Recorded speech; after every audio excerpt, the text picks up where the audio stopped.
you move on from boxing. And what was your first job, like full-time job post boxing? I started off as a security guard, and then I went back to school because I told myself, I want to be a success. I knew if I would have pursued boxing, I beat Vernon Forest, who became a four-time world champion. I beat him twice. I knocked out Jose Antonio Rivera, who became a three-time world champion. Yep. I was alongside Oscar De La Hoya and David Reed and Winky, right? These were guys from my era. We all fought together. So I likely would have been very successful in boxing. So I channeled that energy, that passion, that dedication, determination, and discipline that it took me to be a champion boxer into my education at first.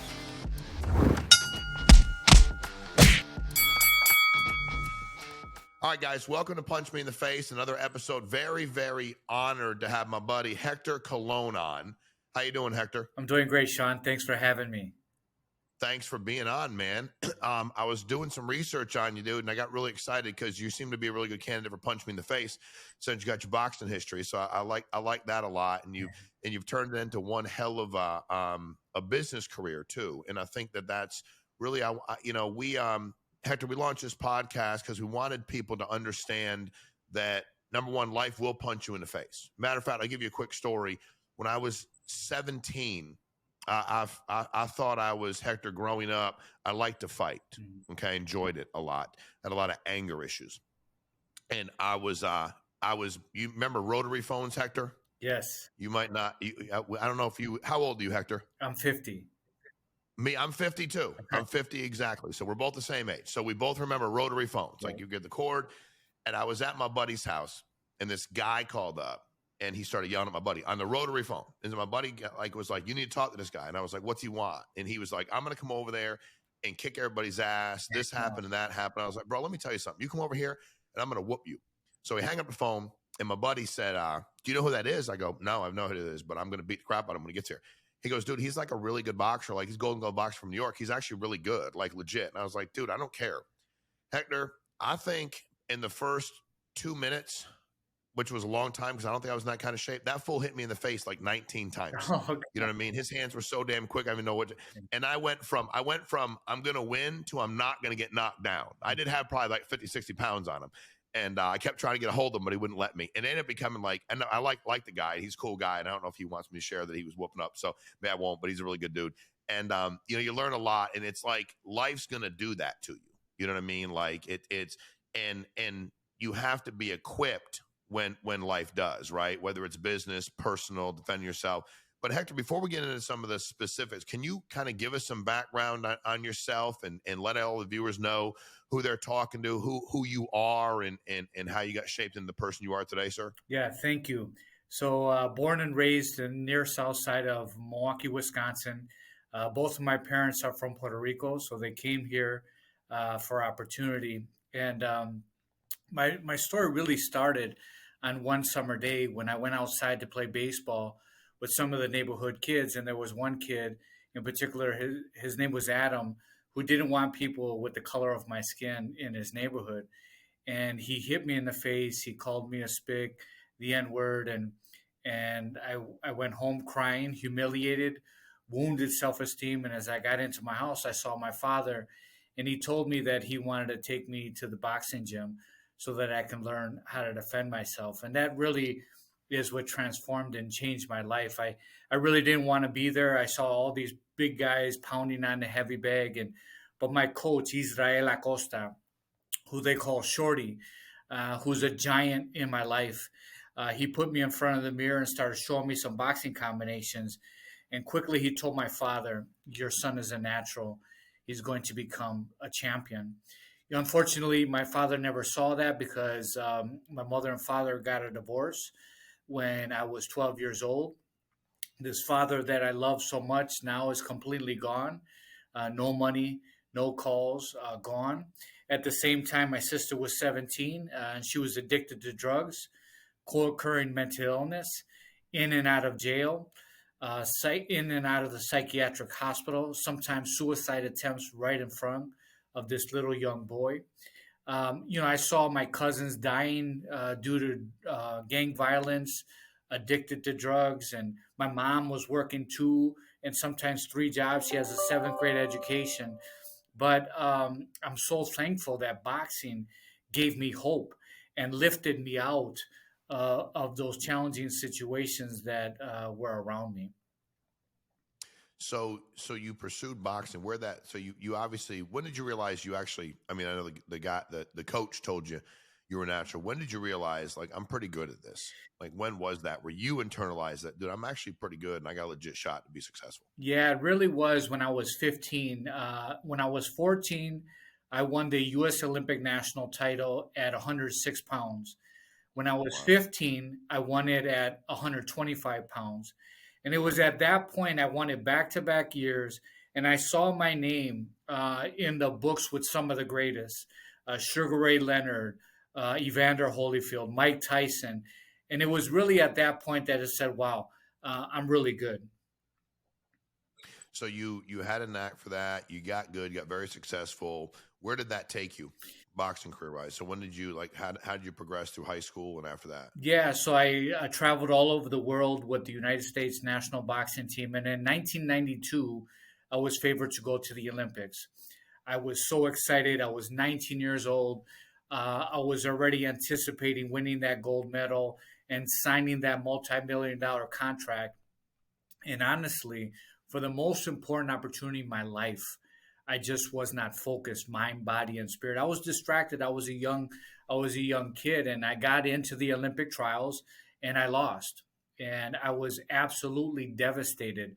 I was no longer going to win that gold medal, that multi-million dollar contract. I wasn't getting calls for from those promoters, and I was hurting, and I was searching. And on December 27th, 1992, I went to Holy Hill here in Wisconsin. I bought my first Bible and I gave my life to Christ. I continued to box, and 6 months later, the guy that robbed me of my Olympic dreams, I fight him again, this time for the U.S. national title, welterweight title in 1993. It was on cable television. This time, I knocked him out in the first round. I was on the front cover of USA Boxing magazine. I was on the inside cover of Sports Illustrated. And the promoters came back and wanted to talk. And I put it through prayer, a year of prayer and discernment. And I just ended up feeling a strong calling away from the sport. It's something that a 19-year-old kid with the hopes and dreams of becoming a very successful boxer, multimillionaire usually doesn't do. But that conviction in my heart is what led me away from the sport. And I'm very thankful. I learned so much virtue in the sport of boxing, the virtue of courage, humility, temperance, magnanimity, and perseverance. And I'm thankful to those experiences I received in boxing. But I believe that the life that I've led and the life that I have now is better than it would have been if I would have been a boxing champion. Well, first of all, I appreciate you sharing that because I think one of the things, Hector, for me that has always, um, you know, what's weird about things today, and I'm not a big like, I don't, when something happens, I don't go, everybody's this way, everybody's that way. But, people should be able to talk about what they believe in, and they should be able to talk about what they don't believe in. You know what I mean? Like, there's not like at the end of the day, my faith is how I got sober. My faith is why I'm alive. My faith, and I know that. I know that that's because my Lord and Savior. And if you don't believe, I'm fine with that too. Like the same driving force that makes me that I know in my heart, in my mind allows me. That also says I don't judge you for who you are and what you believe in. Right? So I think for us, it's when you take a step back, it's always funny because it's like, somebody will say, well, what can I not ask you? I'm like, dude, you can ask me anything you want. If I don't want, like, I'll go on a podcast. What can I not ask you? I'm like, dude, first of all, I'm a grown man. If I don't want to answer it because for some reason I don't, and I'll tell you I don't for some reason, like, that's not your business, right? I don't see how this kind of productive. People ask you questions for two reasons. They want the information. They're trying to intimidate you. And I don't like to be intimidated because I'm not going to be intimidated. I'll fight everybody because I'm not going to back down. I don't care because I'm not going to live that way. Because I have to wake up myself in the morning, right? But understanding that there's that calling and that deeper faith, right? So you move on from boxing, and what was your first job, like full-time job post boxing? What was that? Your first income you were making post boxing? What were you doing? Yes, I mean, I started off as a security guard, and then I went back to school because I told myself, I want to be a successful. I knew if I would have pursued boxing, I beat Vernon Forest, who became a four-time world Wow. champion. Yeah, I know who I that is. beat him twice.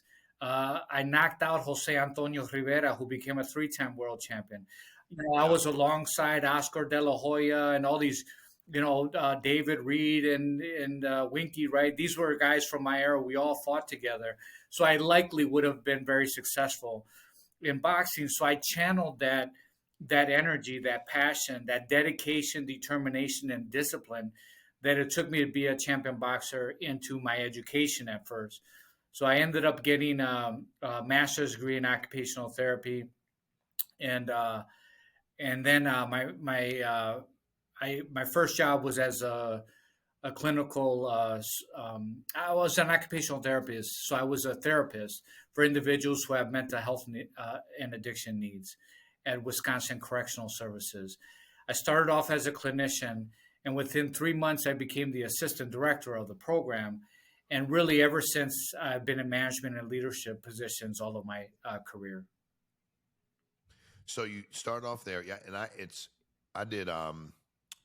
worked 14 years Yeah, in Connecticut, I see. with abused and neglected children. I So saw did a that. lot of that, Yeah, as well. yeah, Um, what got you? And you've really, I mean, you look at your history and what you've done, in what you've done to run. What led you to Lutheran Social Services? yeah. And when you look at some of these turnarounds, when you listen to what Hector talks about, guys, and you go on and read about him, obviously had a lot of success in the ring, but the turnaround you've made with some of these businesses, and I think that's where we're at right now, 2023. And you hear a lot of people talking about, like, you're either going to wave the white flag or you're going to keep moving. I think in circumstances of turmoil, there's a lot of opportunity because most people panic, right? I'm not a trained boxer, but when you watch guys that fight for a living, I don't see a lot of panic, kind of like. And I think that when, for me, and I joke about some of these people, but like when you see the way they hit, like you're like in slow motion, they're not, like they're pop, pop, pop. So, Yeah. but we can do that in life without any ability. Your quick hands, God gives everybody different ability. You can only do so much, in my opinion, physically with what you have. Like I could, I mean, I've been sober now 22 years, but if you give me a baseball bat, and so I can hit the ball. I can't run fast anymore. Hell, I couldn't run fast when I was younger, but there's things I can do. I can tackle you if it's just lane to lane. If I got to go side to side, but I'm 50 years old, but lane to lane, because I can do it. In life, we don't necessarily, in business, I don't know that there's any innate ability people I don't think it's like, hey, you know what, Hector's just really good at business because of this. No, it's he had a good attitude. How did you, first of all, when you first took what was your first management position in business where you're like, I'm accountable for budgets, Yep. people, staffing, profitability? What was that first role, and how did you acclimate yourself to that? Yeah, so it really was my second job. I was the associate executive director at the United Community Center, where I oversaw the elderly programs. And I was very ambitious. I knew right away when I left boxing, and I wanted to get into, get an education. I was ambitious. I wanted to have my own business. I wanted to be the CEO. I wanted to be something great, just like I would have been in the sport of boxing. So I started there, and I read a lot of books. I tried to obtain mentors. I was fighting to be the best I could. I follow a rigorous plan of life, which is really important. So when I was a boxer, I would wake up every morning below 0 degrees, snow. I was out there running. In fact, I would tell myself, there's no way that Vernon Forest, that lived in Georgia, is running in the snow. I am tougher than him. I will beat him. And so I had that mindset. I would work out in the afternoons. I'd work out in the evenings. I'd go to sleep early. I'd wake up early. I'd view tapes of some of the greatest that have ever graced the ring. My daily habits, my daily rituals, and my daily routines were such that I wanted to become the champion.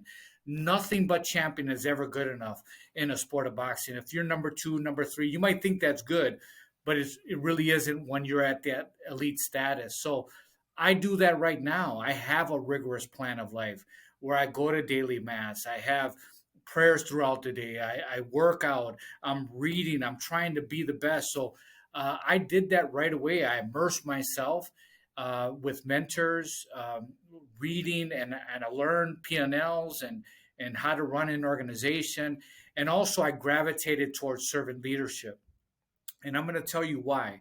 I saw my coach, Israel Acosta, who they called Shorty, who's a giant in my life. This coach, he sacrificed his weekends for me, his vacations for me. He took me into his own home where he loved me, fed me, and made sure I could be a champion, both in and out of the ring. And as I started reading books, I saw what he was a servant leader, and he brought out the champion in me and so many others in this community. And that's why I've gravitated towards that style of leadership. And I think it has led to transformational results in all of the jobs that I have had. Wow. So, what was the biggest business lesson you learned early on? I said, man, Hector, give me one thing that you were like, wow, I really learned this and it really benefited me for these reasons. What would that one thing be? Yeah, so Ricardo Diaz, who was my boss at the United Community Center, I remember I was trying to rise. I was reading the books, and they were telling me that I got to position myself and share my value and talk about what I'm doing in front of the bosses and others so I can get recognized. And I was doing that because I wanted to be the executive director at the United Community Center. And I remember Ricardo Diaz, he told me, he said, look, you're talking about you did this and you did that and you accomplished this, but don't forget you didn't do that by yourself. You have a team around you that helps you come. Never forget that. And again, I thought I was doing the right thing. I was positioning myself and my value and sharing what I was doing, but that really struck me big time. First of all, it humbled me, and second of all, he was right. And so since then, I've really made sure that how do I appreciate, recognize, and value, and put my team above myself, and attract the right talent in order to achieve transformational results. And I've never looked back. That's the right approach. Wow. So you talked about your coach, how influential he was. I'm sure other people. A lot of people don't have a mentor, and they'll say to me, "Well, how do you find one?" And I always say, "Well, you need to ingratiate yourself to somebody because they have." First of all, most people that are pretty good at something do want to mentor people. They do. Like Hector, you probably enjoy people that are in a place where you used to be. You probably enjoy mentoring them. Like you probably enjoy paying it forward and giving back. Like that just most people that are successful do. They enjoy it. And when somebody sees the effort, you know, I had this group of 4 people that I've been, and we were working on some stuff and I said, I'll help you. And I'm to the point where I'm like, dude, I can only do so much. And I'm just looking for the person that will do more than everybody else. And then you ingratiate yourself to me because you do more than everybody else. And I want to see you win. And then I remember where I was and how I did that by going and doing more than everybody else around me was willing to do. From a mentorship standpoint, what is your best advice? A lot of people are watching today they're entrepreneurs, they're full-time, they're independent contractors, they're business owners, they're men and women that maybe have a job and just took a second, income to do something else. It's 2023. It's, times are tough for people. It costs more money to live. So they're doing stuff. But a lot of them don't have a mentor. When you talk about your coaches, that was like, for me, my coaches saved my life. The things they taught me, and I had coaches that taught me, with all due respect, I think they shared with me only because I benefited them. I'll be honest, but I still listen. Like I think they were like, he's pretty good. I want him on my team. I'll share stuff with him. Then I had some that just did it because they wanted me to do better. Like they realized like it's high school, college, like who cares? Like life is good. And they really wanted to see me achieve, and I think they want to see a lot of people achieve. And I think they thought I would do more than other people. How do people find a good mentor? So no matter where they're at in life right now, how do they find a good mentor? Yeah, you have to be very intentional about it. Try to get involved in different networking opportunities. Well, you'll be surrounded with like-minded individuals that really want to aspire to do something great. They're CEOs. So, like right now, for example, I'm part of a Vistage group, and these are CEOs that come from manufacturing and healthcare and nonprofit, and they're great individuals. So by me being around them, I learn from them, and I consider that mentorship and coaching. So you have to be intentional, and don't be afraid to ask, and don't be afraid of rejection. By the way, there are a lot of very successful people that don't have time, and they don't want to coach and mentor anybody. So you have to know that coming in, and because you can't be afraid and fearful of rejection, and be hurt by that, because while there might be several of them that will say they don't have the time, there's going to be that one person that could transform your life. So this is about perseverance and not giving up, but seeking out those opportunities is so important because they might not come to you. So real quick, and if you don't mind me asking, if you do, then don't answer. I'm just very curious. People go through a lot. Your mom and dad split. You're like just about to be a teenager. No financial support. Did you reconnect with your dad at a later time in life? Yeah, thank you. I did, and I always was searching for my father. And it wasn't until about 17, 18 that I started looking for him and reaching out to him. And so, yes, my father and I have a good relationship. In fact, I try to go to Puerto Rico at least once a year, and plan on going there maybe later this year to see him.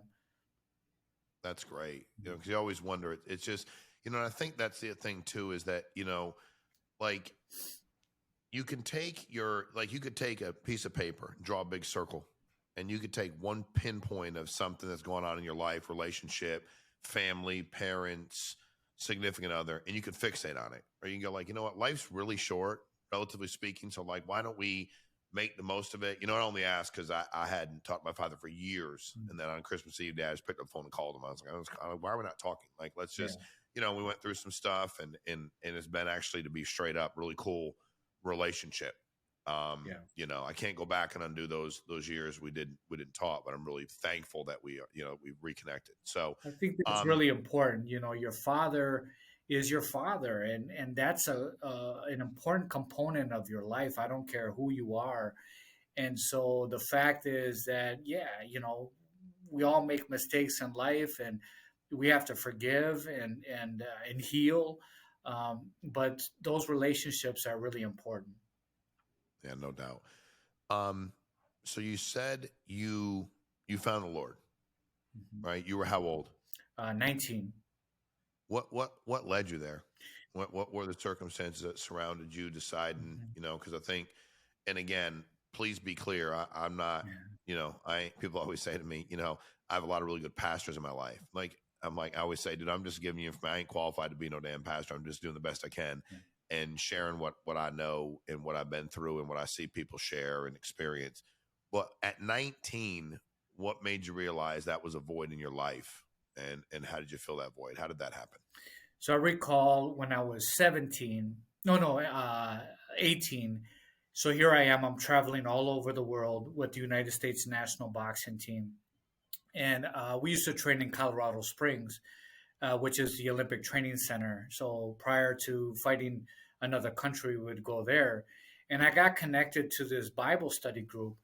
And I remember feeling like awesome, like what I was learning. And I started reading the Bible, and I was like, wow, this is deep.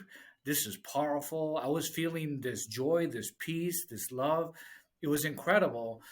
And then, I went back home and I didn't continue with the Bible and with church, but I always told myself, I had that inner voice, whether you call the evil spirit or Satan or whatever. But hey, you're young, live your life. You're going to be very successful. You're going to be a millionaire, and go ahead and have fun and do that. So I heard that voice, and then I gravitated towards that, but I always knew I wanted to come back to that. So then, as I'm going through this journey and I lost in the Olympic trials, I was just devastated. I was so excited about, you know, getting that gold medal and becoming a professional boxer, and my dreams were this close, and I was almost there, and then it just got shattered through that loss, or at least I thought at the time. And I was hurting, and I was searching, and I just ended up going to Holy Hill and got that Bible and started reading it again, and just my life changed. Wow, it's amazing, amazing, amazing story. When you're in business, obviously some of the business you've been involved with are certainly spiritually, based. So it's, but when you see people that are in business today, um, what do you see as the biggest? You've been around, you get to see a lot of different people, and you've been involved in a lot of different business.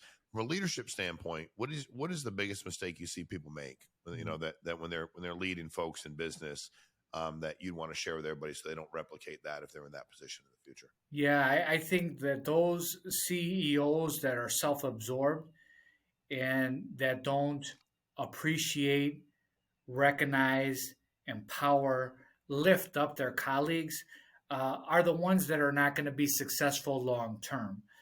And so I really believe that. I believe all of the turnarounds that I have led have really been the result of the people that surrounded me.